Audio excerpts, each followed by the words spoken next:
some different version of this. It essentially goes on the front of a hand crank pasta machine, and you put the noodle in it, fill it with stuffing, and literally crank out the made ravioli off the other end. This, here it goes. This is a particularly fun gizmo.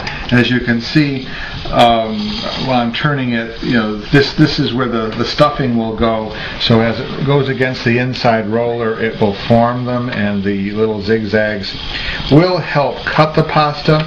Although I still like using my rolling pin better. So I'm going to show you how to use this particular attachment.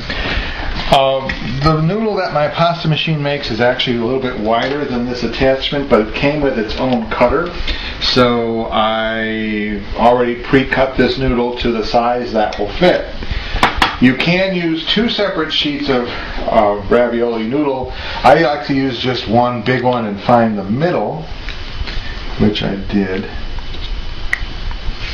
So I'm going to put the middle of this noodle into the catch part of this machine. Here we go.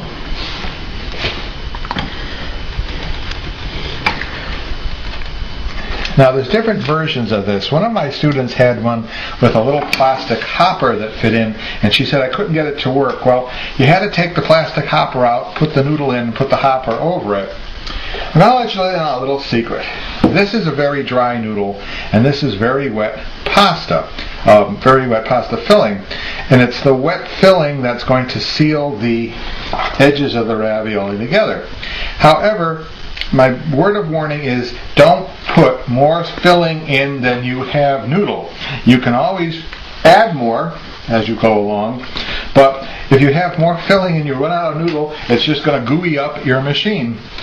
So for the moment, I'm going to do this just so you can see it start. Here we go. So I'm just cranking this along.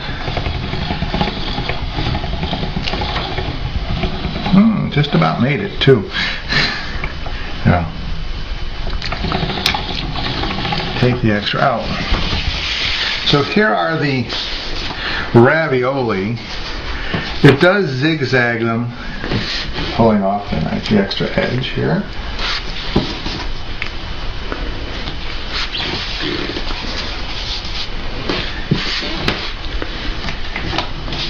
If your particular one doesn't make nice clean cuts, this one's not bad.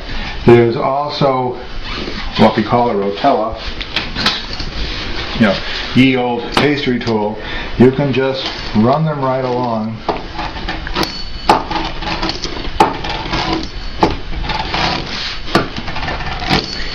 All those perforations. Where it pressed the pasta together, yes, it is sealed, and it will stay closed. Sometimes my students don't believe me when I say that. So, while I was talking to you, I just made 2, 4, 6, 8, 10, 12, 14, 16, 18, 20, 22. I made almost 2 dozen little ravioli.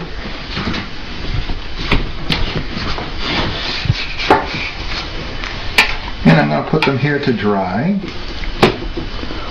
As I say, there are different companies making different attachments. One of my students had one that made 3 ravioli across.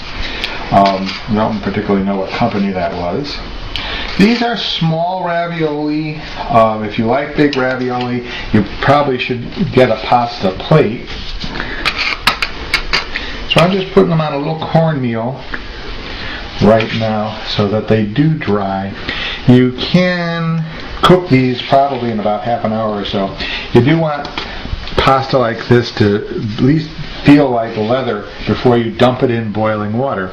And they will also puff up in size. So this is ravioli made with a mechanical ravioli attachment.